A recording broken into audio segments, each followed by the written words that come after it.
Hello everyone. आज हम देखेंगे कॉमन कलेक्टर कनेक्शन के बारे में। What is common collector connection?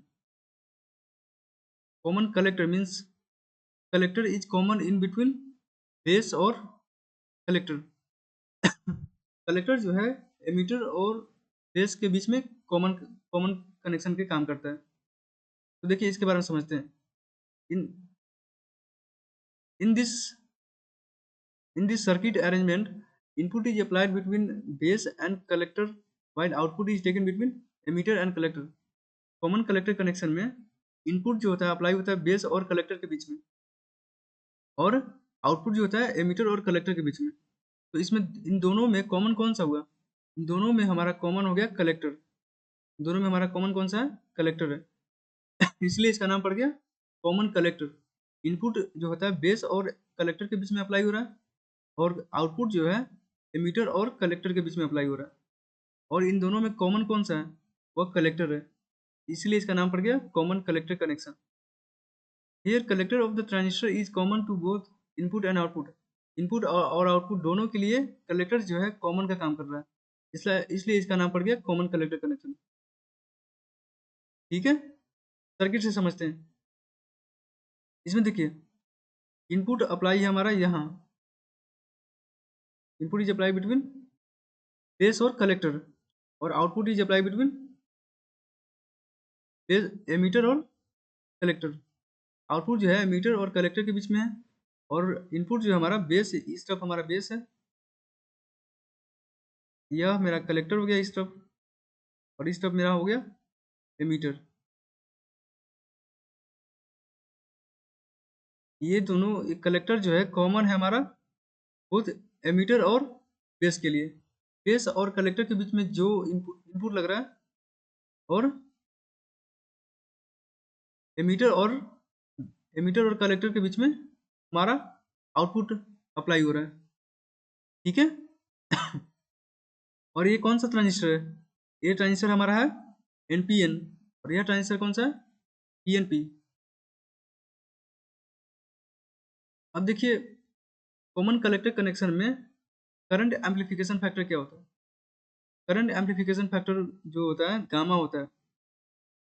Common base में हमने देखा था करंट एम्पलीफिकेशन फैक्टर अल्फा होता था, कॉमन एमीटर में बीटा होता था, और कॉमन कलेक्टर में गामा होता है। तो देखते हैं गामा क्या होता है। In common collector circuit, the common collector circuit input current is the base current I B, और output current is the emitter current I. Input current हमारा होता है बेस करंट, और आउटपुट करंट होता है हमारा collector current. Therefore current amplification in this circuit arrangement can be defined as, इसको हम कैसे डिफाइन करते हैं?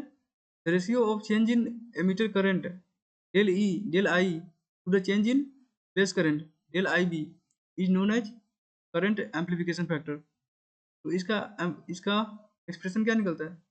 Gamma is equal to del I by del I B, change in emitter current to the change in base current. ठीक है, उसको हम gamma कहते हैं। This circuit provides about the same current gain as the common emitter circuit. अगर del I is equal to del I C हो जाए, ये जो गामा है वह बीटा के बराबर हो जाएगा, क्योंकि बीटा इज इक्वल क्या होता है? बीटा इज इक्वल होता था del I C, del I C by del I B, del I C by del I B.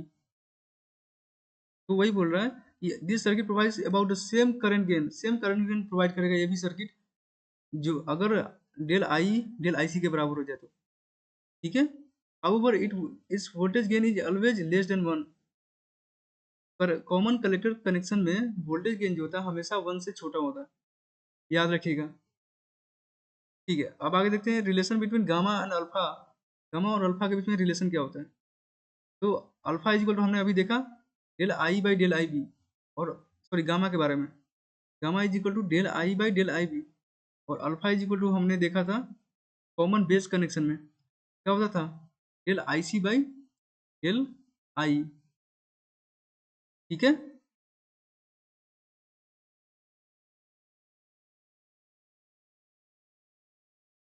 अब इसका एक्सप्रेशन हम निकालते हैं, कैसे निकलता है।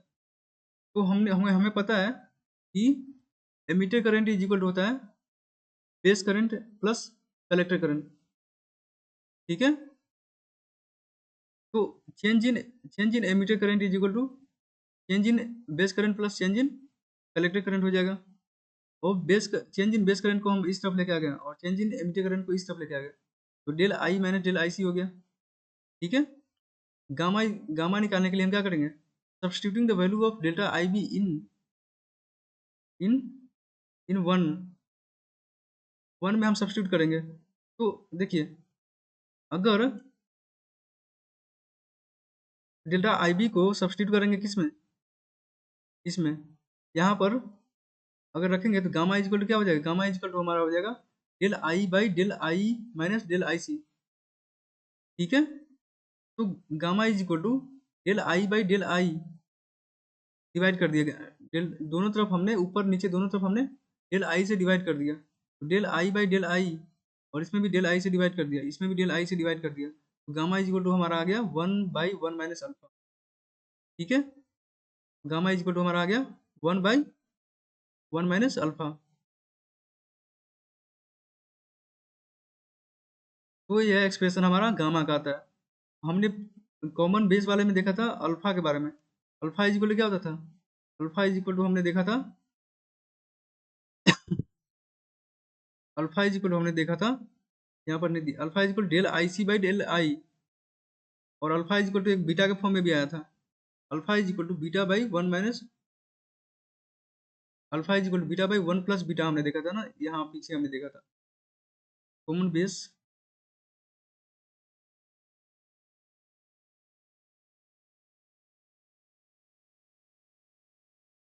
Beta is equal to alpha by 1 minus alpha, और alpha is equal to beta by 1 plus beta होता था, ठीक है, जो हमने यहाँ देखा था।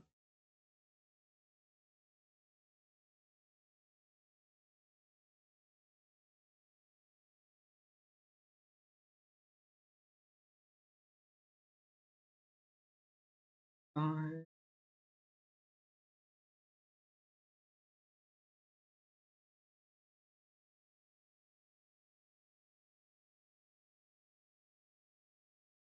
यहाँ पर नहीं अभी दिया हुआ है, पता नहीं।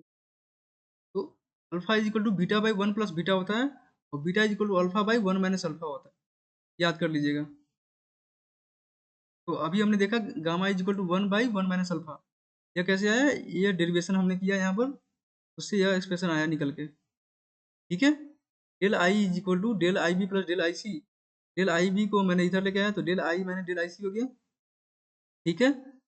अब हमने इसके बाद क्या किया कि हमारा इस फॉर्मूला क्या है, del I by del I B, तो ऊपर नीचे हमने यहाँ पर अगर डेल आई से डिवाइड करूँगा, डेल आई से, तो इधर भी डिवाइड करना पड़ेगा, इधर भी डेल आई से डिवाइड करना पड़ेगा, डेल आई से डिवाइड करना पड़ेगा।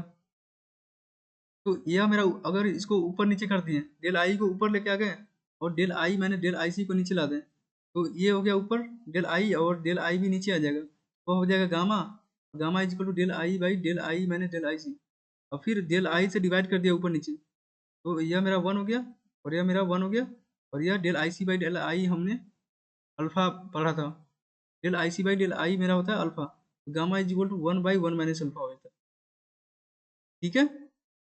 आगे देखिए, expression for collector current, collector current I C is equal to होता है alpha I plus I C B O, जो हमने पहले देखा था, I is equal to I B plus I सी होता है, तो आई सी की जगह पर हम इसको रख देंगे, इसको रख दिया, तो I B plus alpha I plus I C B हो गया। अब इसको इस तरफ लेके आ जाएंगे, तो आई को कॉमन ले लिया तो 1 माइनस अल्फा आ गया कॉमन में, आई कॉमन हो गया, 1 माइनस अल्फा इधर आ गया, तो I B plus I C B इधर आ गया, तो आई इज इक्वल टू, अब इसको मैं इधर डिवाइड करूंगा इस तरफ, तो I B by 1 minus alpha plus I C B O by 1 minus alpha, तो यह हमारा एक्सप्रेशन आ गया एमीटर करंट का। आई होप आपको समझ में आ रहा होगा। इसको आप अपने से पेन पेपर पर कीजिए, तो आपको समझ में अच्छे से आएगा, ठीक है। देखिए इसका इसका एप्लीकेशन क्या है, the common collector circuit has very high input resistance about 750 kilo ohm and very low output resistance. इसका आउटपुट रेजिस्टेंस बहुत कम होता है और इनपुट रेजिस्टेंस बहुत हाई होता है। आउटपुट रेजिस्टेंस कितना है? 25 ohm. Due to this reason the voltage gain provided by the circuit is always less than 1। Voltage gain जो होता है हमेशा 1 क्यों होता है? क्योंकि इसका आउटपुट जो रेजिस्टेंस है वो बहुत कम होता है और इनपुट रेजिस्टेंस है वो बहुत हाई होता है। तो वोल्टेज गेन क्या होता है? Output resistance by input resistance होता है।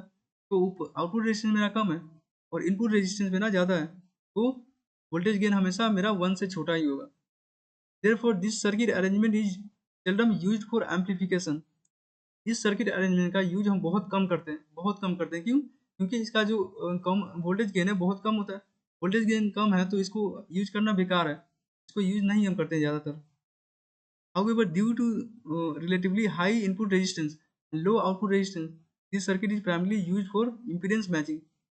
इसका यूज हम ज़्यादातर किस में करते हैं?